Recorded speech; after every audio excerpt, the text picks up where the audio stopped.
Hey, everybody, welcome to the Ronline Report. Today's guest, one of the top rising stars in the IFBB Pro League Classic Physique Division. Please welcome all the way from Texas, Logan Franklin. What's up, Logan? What's up, man? Thanks for having me on, brother. I'm all about full disclosure, so we did talk before this. I interviewed you in Orlando, but we had some camera issues. The interview didn't come out, so this gives us a chance to redo it all. But of course, the Olympia has been a month ago? Jeez, it's Like been a 4 weeks ago already. Yeah, it's flown by. Yeah, so Flying by. the dust is settled. But let's start at the Olympia, man. Second call out, which usually is how many guys were in there? I think there was 5 or 6 in the Oh second no, call. I got pulled into the first call out. Actually, I just stayed there for a while. Yeah, that's right. So they called out top 5 guys, and then they brought you out too, right? And they kept those guys there. Yeah, I think they brought out an initial 6 or 7 guys, and then they like instantly pulled off Terrence, Chris, and Breon. Like they didn't compare anybody to them. Right. And then there was like the top 10 up there after them. So Yeah. when that happened, I was thinking, and I'm sure it was going through your head, oh my gosh, maybe I have 6th place here in the Class Physique Olympia. But they moved people. Honestly, after prejudging, I didn't even think I was in the top 10. I wasn't sure where the judges had me at, just because it was so confusing with what happened in prejudging. Just I don't know. Tell me about finals, because I almost didn't show up for finals because like I said, I didn't even know I was in the top 10. I thought that I was somehow outside of the top 10 after I was in the first call out. Like it didn't make any sense. But they didn't move you in with like the third call out guys or anything, did they? I don't even know. Like I said, I was just up there for so long. Like they kept pulling people out and pulling people back in, and I just stayed up there. Yeah. Maybe they forgot about me. They forgot I was over there on the side. They were just like, Logan's gonna keep posing. We like him up here. We like him up here. They did like you up there, man. It was a big class. I think there was like almost 30 guys. Yeah, there's something like that. Yeah. It was that class. There was a lot of good guys, a lot of talent up there. And your division every year, there's like 2, 3, 4 guys that come out of nowhere, like that 5th place guy Brian Jones. Yeah. All himself, Lord Jones. I never heard that guy. I didn't even know he existed until Chicago Pro, which was in Atlanta, which he won. I'm like, who the hell is this guy? That's how your division is. That's how it's going to be because it's still a young division. But got a lot of guys got their pro cards as well that are coming into the IFBB. I think what's this, Peter? I don't know his last name, how to pronounce it, Molnar. Oh, Molnar, yeah. He's from Hungary. Yeah, he looks, at least what I've seen pictures of, he looks pretty good. And just a couple guys that I can tell, like Steve Glorious wasn't at the Olympia either, so he's going to be coming in.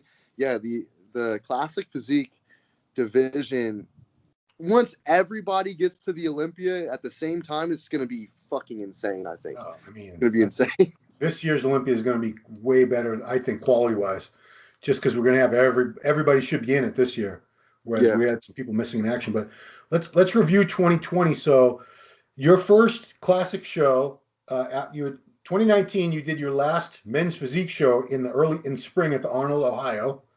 And then, so that was early March. Then August was Tampa Pro, I believe, right? Yes. So it was only 5 months later, you switched into an entirely new division. It was growing pains. You were wet around the ears, as we say. But, I could see he just needs to fill out. He just needs time. And, you went away for almost a year, basically. No, you didn't go to jail. You went and trained hard. I went away. You come back at New York Pro, which was September, I think? September 5th, yeah. Yeah, so it was about a year. Yeah, 13 months later, actually. And it was a totally different physique, I think. What was the difference, Tampa to New York, like weight-wise? I was 206 pounds in Tampa, I believe, 206 or 207, one of the two. Yeah. And then at the New York Pro, I weighed 214 the day of the show. So a good 7 or 8 pounds, give or take. Yeah. And, like we talked in the other interview, you made most of these improvements, pretty much all the improvements in prep, because your original plan for 2020, because nobody's original plans panned out, was New York Pro, which would have been mid-May. So Yes. you started prepping what, like February for that? The very first weekend of March, Wow. March 6th, actually. I remember the day. And so, of course, but and you didn't stop prepping to New York. Well, you didn't stop prepping all year, basically. But so you ended up being in prep from beginning of March till middle of December, basically. The end of December, yeah. Yeah, and there was no off season in there. There was no like weeks where you didn't. No, it was a long grind, that's for sure. Seemed like it took an eternity, especially having a newborn, at the same time, and COVID, all that other good stuff going on. It was a long year. Yeah, when was Reese born? May 1st. Yeah, you better know the answer to that one. That you need to know your wife's birthday and the anniversary. You got to have all those like ready to go anytime. So Yeah. May 1st. So wow, May, June, July. Wow. So most of that year you were spent with a newborn. Hey, I'm sure he was a delightful baby, but babies cry and they wake up and they need to eat and they need to be changed. And Oh yeah. it's just you and your girl. You didn't have like a nanny or anything at home, right? No, we had zero help. It was just we went through this whole journey by ourselves together, and we made it through. So Well, you know what? That's a bonding thing though, because years from now you'll meet all these other friends who had help, and you'd be like, yeah, you were a little tougher. You toughed it out. yeah, right. So the thing that impressed me was that you were able to grow during all that. You did make improvements. You got bigger and bigger. It's not delusion because a lot of people say I'm getting bigger and they post up pictures and like, I don't know what you're looking at, dude. You look the same to me. But I could tell, and I'm harsh. I'm a dick. I feel the reason for what you're saying when you see people that post up and they're saying they're getting bigger because they're seeing the scale go up, but their shape isn't changing. And I always say this. I always say that bigger does not mean better. Bigger does not always mean you're getting better. If you're not improving your shape and you're just continuing the same proportion you have and just trying to stack on weight, it's not gonna help you in the long run. So that's really what I focused on was refinement and bringing up lagging body parts, and focusing on proportions that I was chasing or that I still am chasing, and just figuring out where everything needed to be for my size currently to have that shape at my size. Yeah, If that makes sense. it does. And you have a sort of role model in your head, Arnold Schwarzenegger, which is a lot of us. I don't care who's Mr. Olympia. To me, that's always the man. I don't care if Ronnie or Phil or it's sorry guys, but it's Arnold. And you pinpointed certain body parts of his that you wanted to bring up to get closer to that ideal look, particularly the chest and the arms. And your arms, they were not a problem body part for you ever, but you had to lay off of them for a long time because men's physique, they don't want to see big 20, 21-inch arms. That just throws everything off. Yeah. So were those the two key areas that you really feel you brought up the most between your first physique show and the New York Pro? Man, classic. I mean, sorry. No, you're fine. I knew what you meant. I don't know. Yeah, definitely arms, chest, definitely. My back came up too. I don't know in comparison to the other two body parts, like what came up more, but I mean, I feel like I improved everywhere that I was trying to, while keeping my waist the same size too, which is an important factor to have. I don't know. Yeah. I don't know. No, I mean, you definitely made improvements here. So at the Olympia, you've been posting up some cool shots from that. You were about 213 at the Olympia as well? Yes, I was actually 213 at the Olympia. 213. And what is the limit for 6 foot for Classic in the Pro League? 230. Okay, so you could put another 17 pounds on without getting kicked out of Classic, right? Yeah. Yeah. Does your height change every time they measure you? You're always the same height. They've measured me at like 5'11" and 3/4. Yeah. But it's like right there, 6 foot, 5'11" 3/4. So I feel like they should just measure you one time in the off season, and that should be your weight, or once every year. I don't know. But, Yeah, I just had this conversation with Ruffin because they measured him taller at the Olympia than they had ever measured him before. He's 27 years old. He's not getting taller. Yeah. So I don't know, man. Maybe it's the time of day they measure you because everyone's supposed to be taller in the morning and you spine compresses a little bit at night. But Yeah, I Yeah. agree. It's crazy that they have to get your height every time, because unless you're like 12 years old, 14 years old, your height shouldn't be changing radically at any point. It should be pretty stable. Yeah. Anyway, so do you feel that that's where you need to be ultimately, closer to that to be at your full potential for the division? Closer to my weight cutoff? Closer to 230 than you are now. Uh, I mean, a lot of people would say that, yeah, you need to be 230 because you need to be as big as those other guys. But, I don't feel like my 213 pounds looked small next to those guys by any means. No. Uh, Now I was flat. I felt that I was pretty flat, and I could have definitely been, a few pounds heavier because of fullness. Yeah. Um, but yeah, who knows, man? Who knows? Yeah. I mean, I'm still gonna, keep trying to increase the weight because I want to, grow. I want to grow in certain areas. So obviously the weight's gonna go up, but I'm not like I'm not sitting over here going, oh, I need to be 230 pounds right now. Right. I want to just keep refining and just keep trying to have the best lines that I can and you know, have the maturity in the muscle because of the way that I'm training it. Not necessarily just trying to get super big fast and lose my lines. Yeah. No, you're definitely on the right track, and I think it would be a mistake to try to pile on all that weight immediately, because with very rare exceptions, the midsection does get thicker when anybody does that. It's just the amount of food required alone is going to stretch out your guts. But because we were talking, a lot of people have been talking since the show about who to watch for next time, and two names that kept coming up over and over again were Logan Franklin and Wesley Vissers. As far as potential, these are, I feel both of you guys are going to be top five in the Olympia very, very soon, probably this year. If you make the same improvements that you made from 2019 to 2020 again, to me, it's a done deal. I don't want to harp on the weight thing, but I think with you, maybe another 3 to 5 pounds would make a tremendous difference with the waist the same and just filling out. When you look at your physique, and I don't know if you asked the judges for any feedback, but what do they? Have you talked to any judges? Did they make any suggestions on where they think you need to improve?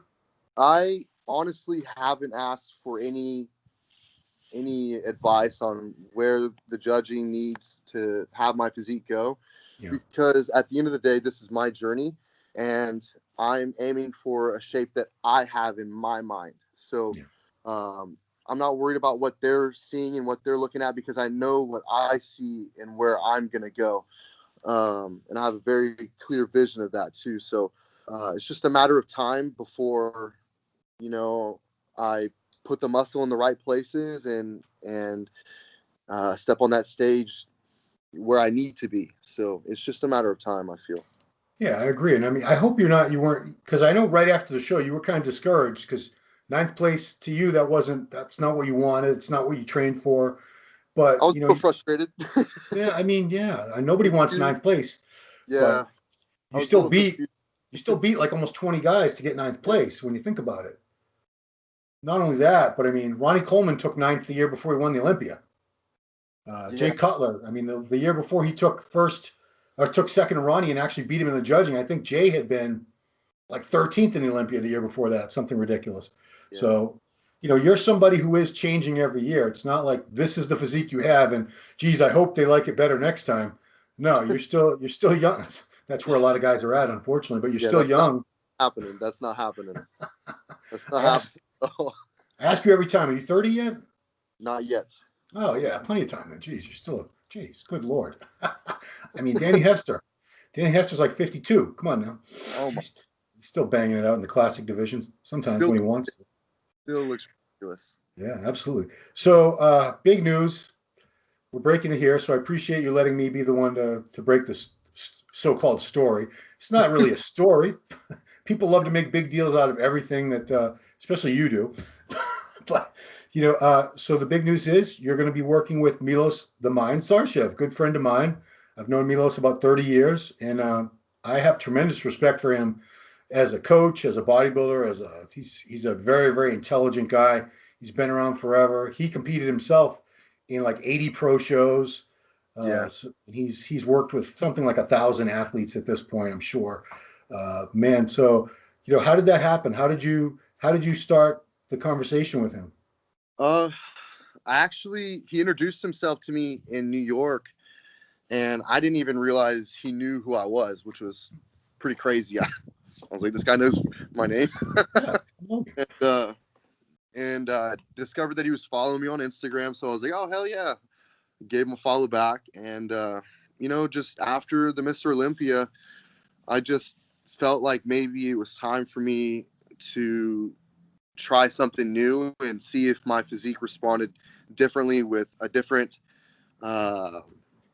a different protocol, a different way that someone goes about the peaking process, for example. Um, so that was the idea. And whenever I contacted him, he was immediately he was willing to work with me, which is it's a blessing. I mean, to be able to have the opportunity even to work with someone like himself is just insane. So definitely grateful. Have you started yet, or are you waiting? Off Yes, season started? we have started the first diet plan. So just trying to improve in the gym and stick to the plan, and stick to the diet, and train my ass off, and make sure that I'm resting whenever I get home, and not doing anything crazy to get injured, or something that doesn't, I'm not doing anything that's not putting me on the right path towards my goals. So Gotcha. anything that, yeah, Does he have any input on the training, or is he just working with you on the diet part? just the diet part, just the Okay. diet Well, part. if I know Milos, he probably has you eating a little more food than you've been eating. Am I right? Honestly, AJ had me eating a ton of food, so Oh, okay. I've already been eating a ton of food. I mean, my high carb days would be 400 grams to 500 grams of jasmine rice per meal, Ooh. uh, and some of those meals would have other things in there as well, like fig Newtons and rice cakes and other stuff that would have even more carbs to the meal. It would all depend on the day, whether we're doing a super saturation day with like a cheat meal or something like that, or just keeping it moderate, clean, high carb day. Yeah. So you're able to take in a lot of carbs without getting that bloat and that distension in the belly, huh? Um, I've never really experienced a distension like that, but I don't like eat my food super fast, and I Yeah. make sure that I chew my food. Every single bite. It takes me like 20, 30 minutes to eat sometimes. So I just make sure that I allow my body to have the best opportunity of digestion first while I'm eating the food. So I feel like digestion is a huge part of it. Uh, and if you're not digesting the food, it's what's the point of eating it, for one, and two, when it's just sitting there, when it's not, chewed down, I guess it's the food's more expanded, so it's going to expand your stomach even more, and have a hard time processing through the intestines and all that stuff. So, um, yeah, Yeah. Yeah, digestion has become like such an issue because for many, many years, up until a few years ago, nobody ever even mentioned. We just all figured, well, we're eating food, we're going to digest it. What's the problem? But mhm. I definitely see a lot more attention being put on it now with probiotics and digestive enzymes, apple cider vinegar. Do you take a lot of products to aid your digestion? Yes, I do. I do the apple cider vinegar, you know, once a day. Sometimes I'm inconsistent. Like right now, I'm not doing it, but whenever I'm in prep and it's like everything is going to be perfect, that's one of the things that I'm doing every day. Stuff like aloe vera juice, as well. Uh, yeah, probiotics, pre and probiotics, uh, digestive enzymes, yeah, all that stuff. Yeah. Yeah. For the apple cider, you do a capsule or you actually do the liquid? No, I go straight liquid. Yeah. Okay, you gotta be careful in the teeth because that will eat away the enamel. Yeah. Well, I mix it. I mix it in water. So, Yeah. and whenever I do it, I try to just like instantly gulp it as it hits my hits the back of my throat. Yeah, because it's the craziest thing. It's so good for us in many ways, but apparently it's like fucking battery acid on your tooth Yeah, enamel. yeah. I Who wouldn't knew? sit in your mouth for very long. That's for sure. I found out the hard way. I cracked a tooth, and the dentist goes, "You haven't been doing that apple cider vinegar shit, have you?" I'm like, Yeah, why? He goes, Oh, oh, don't do that. yeah. Or take a pill or something. Um, Mm. so you need to qualify for the Olympia again. I know we're only in, geez, it's only January, so I hate to rush you. Show's not till December, but do you have any idea where you might want to compete, where you might want to qualify? The Arnold Classic. Ah, okay. We don't know when that is though, unless you have an inside line. I don't. Uh, I'm thinking it's going to be September, October timeframe. Yeah. So just kind of having my mind get ready for that, and having that in my head is just helping me stay even more focused on the plan right now, and not slacking off, and making sure that every day, uh, it's making me one step closer to my goal rather than being static and getting complacent and not doing everything that I need to do to make my dream a reality. So just making sure that I'm crossing all the T's and dotting all the I's right now. Because it is hard when you don't have a clear show and you don't know when you're going to be on. Because, like, geez, that between Tampa 2019 and New York Pro 2020, was that the longest you'd gone without competing since you That's started? Yeah, Yeah. that's the longest I've ever been. Normally I'm a 2 to 3 show a year type of guy. Um, but that was also a men's physique Right. era that I was going through. True. Now it's really just I want to hit all the major shows. I want to hit the biggest shows that I can, and blow them away. That's my goal right now. Right on. Cool. Any specific areas of the physique you're really going to be specializing on? Yes, more development of my lats. I want to completely fill them in because they need, in my opinion, they need a little bit more work, especially from the rear. Yeah. Um, that more thickness in my upper back. I'm gonna focus on my rotator cuff muscles, like my infraspiratus, teres major muscles, right there, just to add a little bit more 3D to make my back pop even more. Yeah. Uh, little things that I need to tweak. I feel. Um, I'm trying to develop my long head bicep fully, so that's gonna make the bicep from the outside look even better, as well as increase the development in my long head tricep. So my tricep from the inside will Yeah. stand out even more, and from the rear as well. I mean, you're gonna see from both sides, but those those two groups, especially in my arms, um, continuing the developing my chest, um, and getting my quads more 3D. My quads 3D. I want to grow my everything. everything needs everything needs to come up, but just in certain ways. Like I not everything needs to come up a ton, but Right. certain things needs to come up more than others. Um, it's a vision, man. It's a vision. So Yeah, I'm gonna throw it up at this point because you just posted a cool comparison. I'm sure you get shit on anytime you put a picture of Arnold and you because like, what does he think he's Arnold? How dare uh, he, son of a! But you're very, very close in that twisting single bicep shot. It's like a, I guess you'd call it a twisting single rear double bicep. The only difference I see really is he has a little bit more sweep to the tricep. The yeah, bicep looks pretty much identical. The delts, it's a lot of.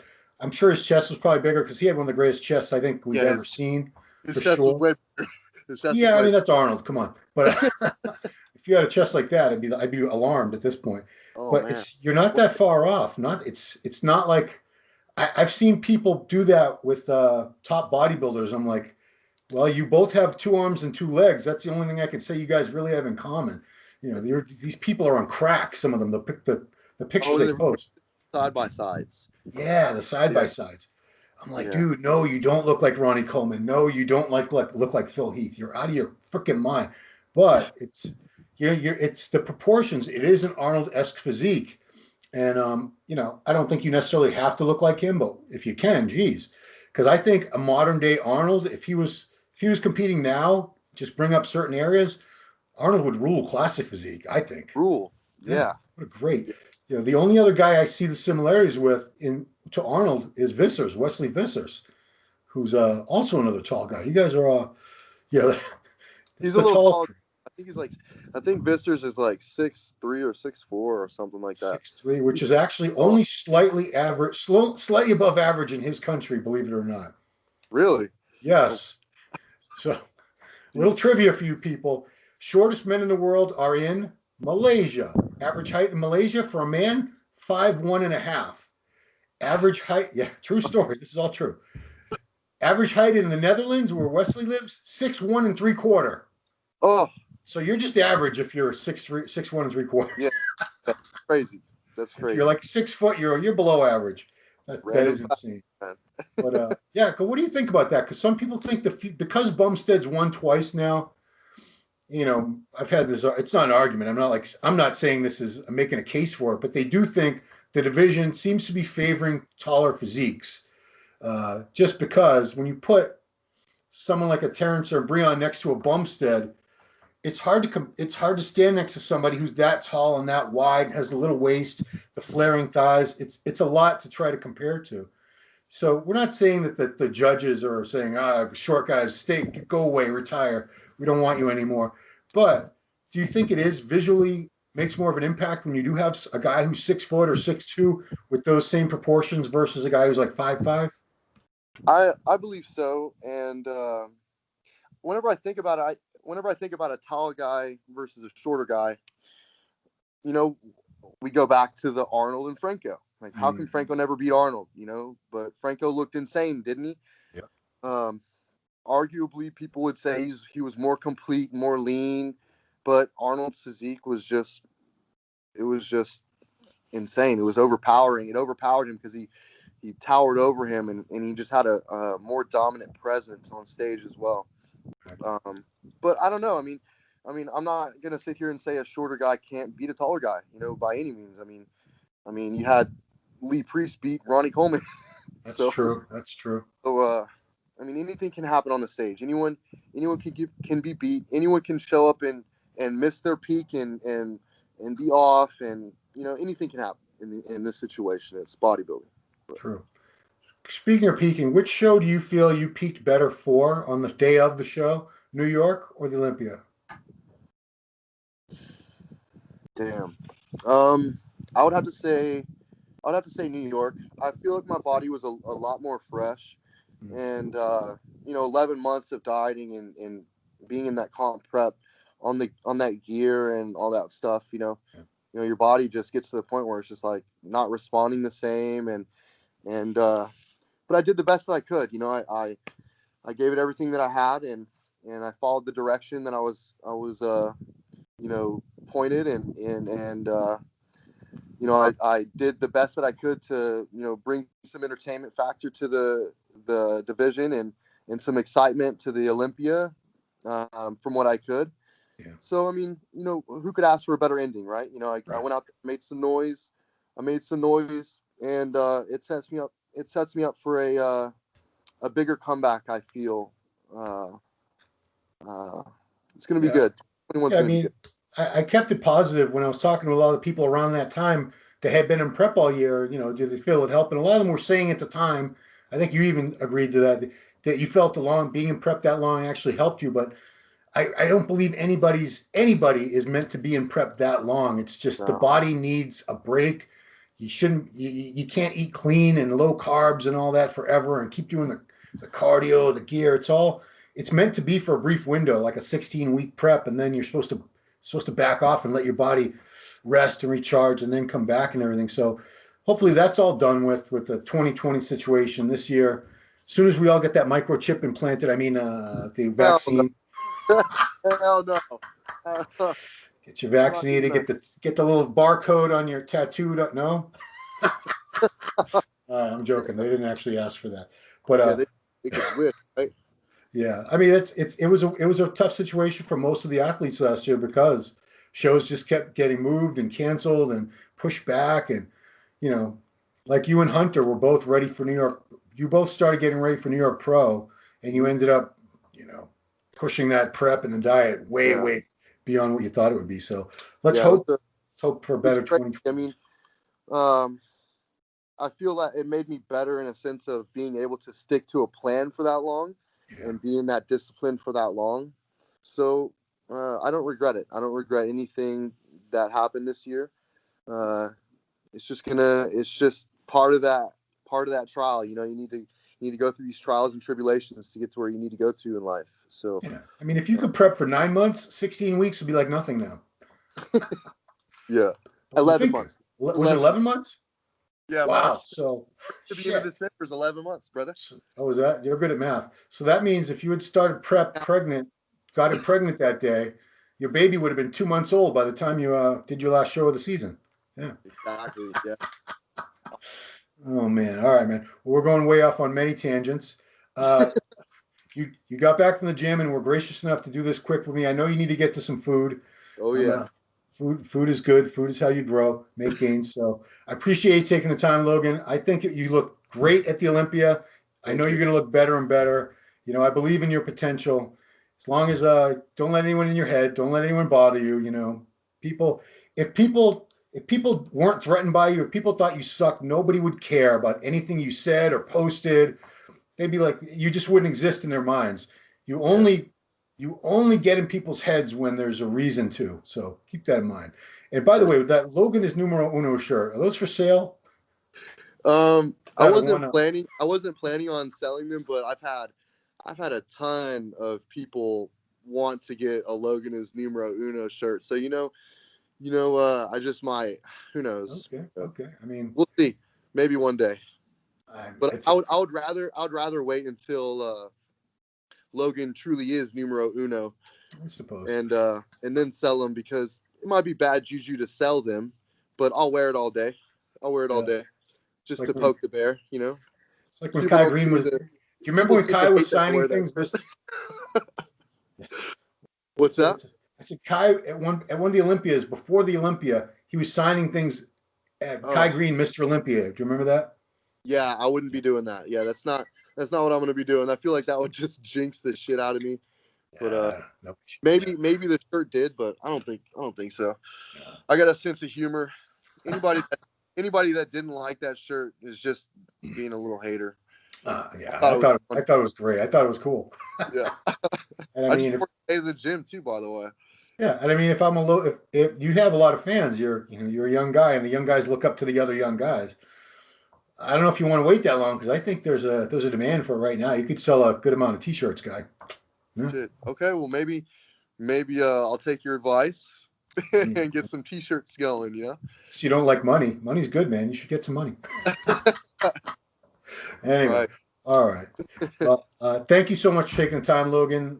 Looking forward to watching you improve and grow this year again. I know it's going to happen. Like, you're a hardworking guy. You got your head on straight, Yes, sir. and yeah, you don't have any crazy distractions. You've got a None. boring life with the girl and your baby, and you're not out partying all night or anything. So I live in I a have Groundhog Day, man. I live in a Groundhog. Groundhog Day every day for I don't know how many years. So it's the That's how perfect it life is. for a bodybuilder. It's the right way to do it. Yeah. Yeah. All right, cool. Well, everybody, thanks for watching Ronline Report. This man, Logan Franklin, keep an eye on him over the next few months. His Instagram is it just Logan Franklin? Just Logan Franklin. Logan Franklin, you find him in on Facebook. No YouTube channel yet? Uh, Yeah, soon. soon I guess. I don't know. I'll Cool. get on. Right I guess. on. All right. Well, thanks for watching, everybody. We'll see you next time.